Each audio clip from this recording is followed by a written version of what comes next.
सी का उच्चारण कब स, कब क, कब स्व, कब च होता है। गारंटी है इस वीडियो को देखने के बाद सी को अलग अलग तरीके से प्रोनाउंस किया जाता है, उसमें कोई भी दिक्कत कोई भी परेशानी नहीं होगा, क्योंकि सी को कभी क बोलते हैं, कभी स बोलते हैं, कभी स बोलते हैं, कभी च बोलते हैं, और इसमें बहुत कंफ्यूजन होता है कि आखिर प्रॉपर तरीके से क्या पढ़ा जाए, क्योंकि कभी कभी गलती हो जाता है, कभी कभी गलत पढ़ लेते हैं। तो इस वीडियो को देखने के बाद आप गलत नहीं पढ़ेंगे। जैसे कि टॉर्च में सी को च पढ़ा गया है, और सिटीजन में सी को स पढ़ा गया है, स्पेशल में सी को स पढ़ा गया है, और केबल में सी को क पढ़ा गया है। आखिर ऐसा क्यों है? अगर इस प्रकार से है तो इसका क्या रूल होता है, उस रूल पर बात करेंगे, ताकि जो भी चीजें आप पढ़ें प्रॉपर तरीके से पढ़ लें। तो जैसे आप देखिए सी का उच्चारण कब स होता है, इसे देखते हैं। तो सी के बाद ये ध्यान रखिए कि सी के बाद अगर ई आई वाई आता है तो सी का उच्चारण स होगा। इस बातों को आप ध्यान में रखेंगे कि सी के बाद अगर ई आई वाई आए तो सी का उच्चारण स होगा, और ये दंत स कहते हैं, जो दांत में लग के बोलते हैं दंत स। अब देखिए सी के बाद अगर ई आई वाई हो तो सी का उच्चारण स होगा। उदाहरण देखिए, इसे प्राइस, तो प्राइस में जो सी है इस सी को स पढ़ा गया है। डिवाइस, डिवाइस में सी को स पढ़ा गया है। पॉलिसी, तो सी को स पढ़ा गया है। सिटीजन, यहाँ पर सी को स पढ़ा गया है। बैलेंस, यहाँ पर भी सी को स पढ़ा गया है। तो क्या रूल के अनुसार ये काम कर रहा है? तो देखिए सी के बाद ई आया हुआ है, सी के बाद ई, सी के बाद ई आया हुआ है, सी के बाद सी वाई आया हुआ है, सी के बाद आई आया हुआ है, और सी के बाद ई आया हुआ है। मतलब आप इतना समझ लीजिए कि सी के बाद अगर ई आई वाई आए तो 98% केस में आप ये कह सकते हैं कि उससे आप स पढ़ेंगे। 2% ऑप्शनल होता है, जो रूल से वो बाहर होता है, वो एक्सेप्शन में आता है। सी का उच्चारण कब क होता है, अब ये कैसे जाने? तो सी के बाद अगर ए ओ यू आए, देखिए यहाँ पर रूल याद रखिए, पहला है कि ए आए, ओ आए और यू आए। अब दूसरा क्या है कि वो व्यंजन वर्ण हो, मतलब कॉन्सोनेंट हो। अब अगर वो कॉन्सोनेंट है तब तो ठीक है। कॉन्सोनेंट कौन होता है? तो कॉन्सोनेंट होता है ए ई आई ओ यू, इसको छोड़कर, accept A E I O you, बाकी जो बी हो गया, सी हो गया, डी हो गया, ये तो वॉवेल है।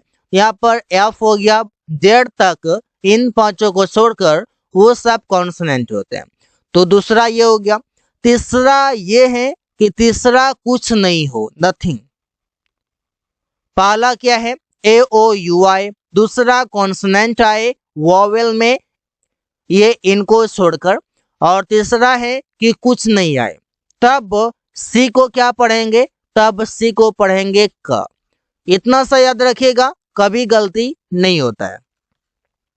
देखिए केबल है, तो केबल में सी के बाद आया हुआ है ए, क्लियर में सी के बाद आया हुआ है एल, और ये एल क्या है? ये है कॉन्सोनेंट वर्ण है, कॉन्सोनेंट है ये। टॉपिक सी के बाद कुछ नहीं है। प्लास्टिक, इसके बाद भी सी के बाद कुछ नहीं है। यहाँ पर आप देख सकते हैं कि सी के बाद ए ओ यू आए, दूसरा सी के बाद कोई व्यंजन वर्ण आए, और सी के बाद कुछ नहीं आए। तीनों केस अगर याद रहेगा तो सी के बाद आप क पढ़ने में कभी भी हिचकेंगे नहीं, कभी भी हिचकिचाहट नहीं होगा, कभी भी कोई दिक्कत नहीं होगा। तो क्या आपको पता चल गया कि सी के बाद ए आएगा, सी के बाद कोई कॉन्सोनेंट लेटर आएगा, सी के बाद यहाँ पर देखिए अलग अलग तरीके से आप प्रयोग कर लेंगे, कोई भी दिक्कत नहीं होगा। अब देखिए सी का उच्चारण कब स होता है, जो कि इसे कहते हैं तालव्य स, जो तालु में लगा के आप बोलते हैं स, स, इस प्रकार से। अब ये स कब होता है, देखिए ई आई वाई हो तो सी को स बोलते हैं, और ऐसे केस में सी ज्यादातर शब्दों के बीच में होता है। मतलब कि इधर से भी वर्ड होगा, लेटर होगा, इधर से भी लेटर होगा और बीच में सी होगा। अब ये सी जरूरी नहीं कि बराबर में ही हो, कहीं भी हो सकता है, लेकिन बीच में ही होगा, किसी शब्दों के बाद ही होगा। अब देखिए स्पेशल, सी के बाद देखिए यहाँ पर आया हुआ है। आर्टिफिशियल, यहाँ भी सी के बाद आया हुआ है। ओशन, यहाँ पर भी सी के बाद ई आया हुआ है। यहाँ पर आप देख सकते हैं कि ई आई वाई आए, ऐसे केस में सी बीच में होता है। यहाँ पर आप देखिए बीच में है, बीच में है, बीच में है, और इससे आप तालब सो ही पढ़ते हैं, स्पेशल, आर्टिफिशियल, ओशन, इस प्रकार से। अब लास्ट है कि सी का उच्चारण कब च होता है, क्योंकि इसमें भी कंफ्यूज करते हैं। तो सी के बाद अगर एच आता है तो सी का उच्चारण च होता है। इसे टॉर्च, मार्च, चैप्टर, यहाँ पर सी के बाद एच है, सी के बाद एच है, तो इससे आप च पढ़ेंगे, क नहीं पढ़ेंगे। लेकिन कुछ और भी ऐसे वर्ड्स हैं जिससे कि आप सी एच के बाद आप बोलते हैं क। केमिस्ट्री जैसे आप बोलते हैं, केमिस्ट्री सब्जेक्ट है रसायन शास्त्र, केमिस्ट्री, वहां पर भी आप सी एच को क बोलते हैं, केमिस्ट्री, केमिस्ट्री नहीं बोलते। तो 2% 3% ऐसे केस होते हैं जो ऑप्शनल में आते हैं, तो उससे आप छोड़ करके बाकी आप प्रयोग करेंगे। सी एच को ज्यादातर च ही पढ़ा जाता है। तो so guys, thanks for watching, that's all for today.